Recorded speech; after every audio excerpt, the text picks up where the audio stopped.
All right, so we're going to explore the abdominal crunch.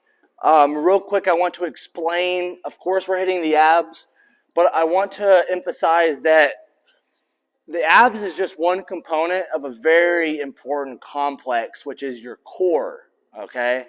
It has a more complex name. I'm not going to explain it, but basically your core is not just this front section that everybody wants for the summertime and show off and stuff, but it wraps around your entire midsection, and it's your entire groin, front of the hips, side of the hips, your butt, all of that. And they both work together to stabilize your spine, stabilize your trunk, and allow your body to do these motions with minimal risk to, your bones or ligaments or things being put into extreme positions and you being injured.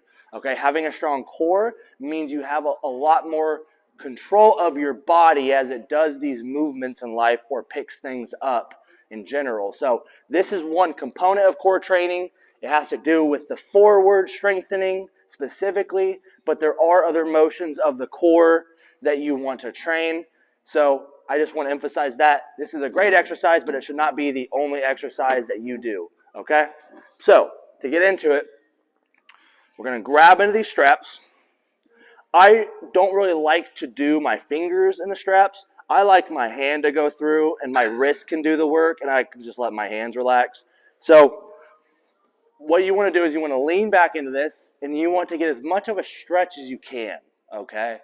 Now you might start here, you're going to look up, but I need you to contract through your midsection and think about bringing your pelvic region and your ribs and squeeze them together. So, okay? It kind of pulled me forward, if you could tell. So I'm going to continue squeezing, but I'm going to see if I can still pull my head and shoulders back as far as I can.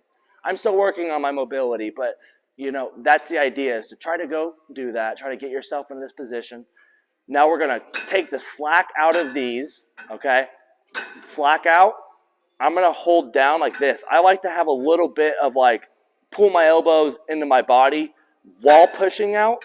So I'm pushing out, pulling in, and then I'm going to start, okay?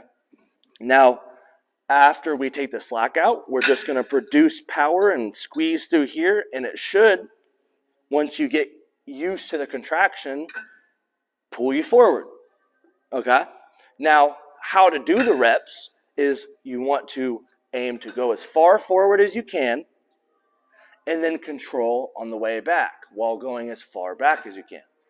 You're going to see people who go really fast. I'm here to tell you that if you're having a rep competition with your buddies about how many reps you can do, yeah, go fast. But if you want to get the most stimulus out of it and you want to be safe and go for longevity, and maybe you don't have the same, pep and the same body that you did when you were younger, there's no need to go that fast, okay? Now, is there a time for you to practice going fast but still controlling back? Sure, if you're feeling that way. But if you ever watch me train, I'm always soaking in all of this. I want to control the weight on the way back and get a good stretch. That's where the magic happens, all right? That's where, seriously, a lot of magic happens. So that's how you do the abdominal crunch. With abs, I like to go higher rep. I don't really like to do strength training for my core like this. So I usually will never go lower than 10 to 12. Absolutely, that's my strength. But for most people, I would say aim for 20, maybe 15. It's 15 to maybe 30 or higher. But I think 15 to 30 is a solid place to start. Get comfortable with it. But yeah, abdominal crunch, great one.